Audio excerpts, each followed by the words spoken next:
Il y a longtemps, vivaient deux frères dans un petit village de pêcheurs. Bien que liés par le sang, ils n'avaient rien en commun. L'aîné Séo était un homme dur qui portait sur son visage les marques d'une nature envieuse et hypocrite, les yeux petits et la bouche pincée. Il n'aimait rien tant que rudoyer son cadet. Ce dernier, qui se nommait Tam, était aussi pur de traits que de cœur, et sa physionomie franche, ses manières affables, s'opposaient en tout point à celles de son frère. En ce temps-là, la mer était douce, et l'on pouvait, en plongeant, ouvrir grand les yeux pour observer les coraux et les poissons qui filaient dans l'eau claire. Le sel était plus cher que le jade, et Séo et Tam vivaient chichement du produit de leur pêche qu'ils vendaient ou troquaient contre des vêtements et des biens de première nécessité. Levés à l'aube, ils passaient tout le jour sur leurs jonques, occupés à lancer leurs filets et à poser des lignes, puis revenaient épuisés à la tombée de la nuit.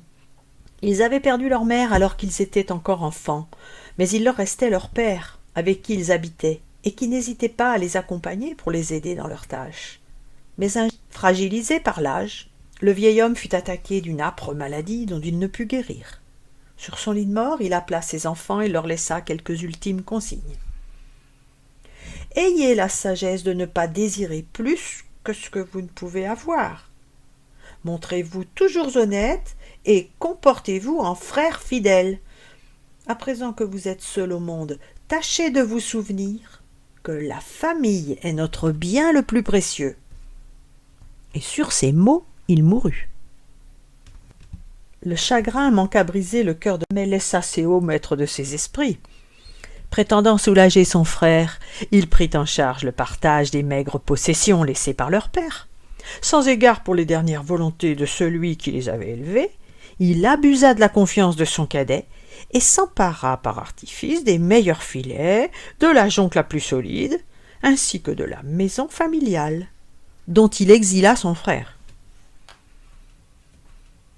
Il ne resta à Tam qu'un filet usé, une barque percée et quelques nattes. Il n'eut cependant pas un reproche pour son frère aîné, et il s'efforça simplement de survivre avec ce que celui-ci avait bien voulu lui abandonner.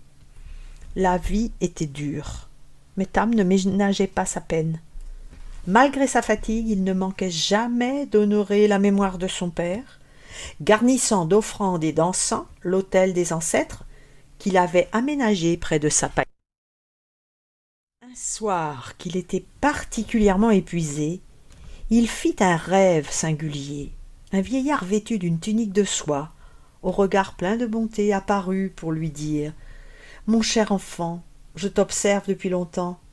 Tes vertus sont nombreuses et ta conduite exemplaire, et tu as été bien mal récompensé. Aussi ai-je décidé de te faire un don. » Et il sortit de sa manche une corbeille en paille de riz tressé. Cette corbeille n'est pas ordinaire. Il te suffit de te prosterner 3 fois devant elle en prononçant ces mots. « Ô maître du sel 3 fois vénéré, honorez-moi de vos bienfaits. » Et elle se remplira de sel. Lorsque tu en auras suffisamment, prosterne-toi à nouveau 3 fois en déclarant « Ô maître du sel, c'est assez, soyez 1000 fois remercié. » Et la source se tarira aussitôt. As-tu compris? Tam hocha la tête et lui exprima sa gratitude. « Ce n'est rien. Fais bon usage de cet objet et sois heureux. » Et dans un sourire, le génie disparut. Le lendemain, à son réveil, Tam trouva près de son chevet une corbeille, toute pareille à celle de son rêve, et dont il tira, en suivant les instructions reçues, tout le sel qu'il voulut. Ce fut la fin de la misère. Des milliers de gens vinrent s'approvisionner auprès de lui, car il le vendait à très bas prix, son sel, n'hésitant pas à le donner quand il s'agissait de nécessiteux. Sa réputation d'homme juste et généreux grandit avec sa fortune. Bientôt, il put réparer ses filets, acheter une nouvelle jonque, agrandir sa maison, dont il blanchit les murs à la chaux. Séo, le frère aîné, manqua s'étouffer de rage devant cela, Comment est-ce possible? J'avais pourtant laissé à ce miséreux à peine de quoi vivre, et voilà qu'il est plus riche que moi. » Mais cachant ses sentiments véritables sous un masque de cordialité, il vint rendre visite à Tam dans l'espoir de percer son secret. Il n'eut pas besoin de chercher bien longtemps. À la première allusion, le jeune homme lui conta sans détour son aventure, tout en l'invitant à séjourner sous son toit, aussi longtemps qu'il le désirait. Mordu de jalousie, Séo accepta dans l'espoir de s'emparer du trésor. La nuit venue, alors que Tam dormait paisiblement, Séo, le frère aîné, fouilla toute la maison.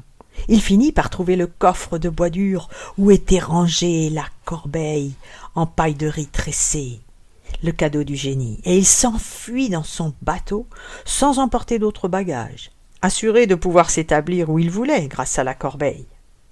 Il leva l'ancre en serrant contre lui le précieux objet, et une fois au large, céda à l'envie d'invoquer le maître du sel. Il se prosterna 3 fois et prononça la phrase « Ô maître du sel 3 fois vénéré, honorez-moi de vos bienfaits !» Aussitôt le sel jaillit.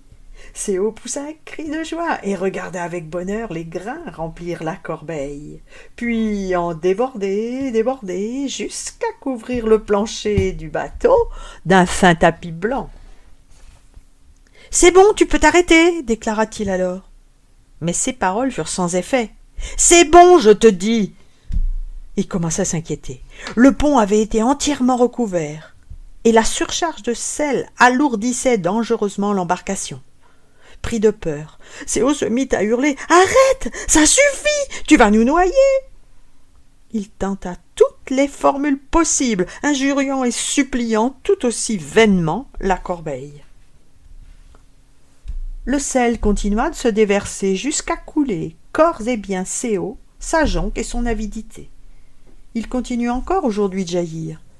Nul n'a retrouvé la corbeille et plongé jusqu'à elle pour prononcer l'incantation magique.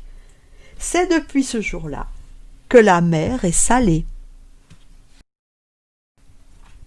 Et c'est ainsi que finit le conte « Comment la mer devint salée ». Cric, crac, l'histoire entre dans son sac.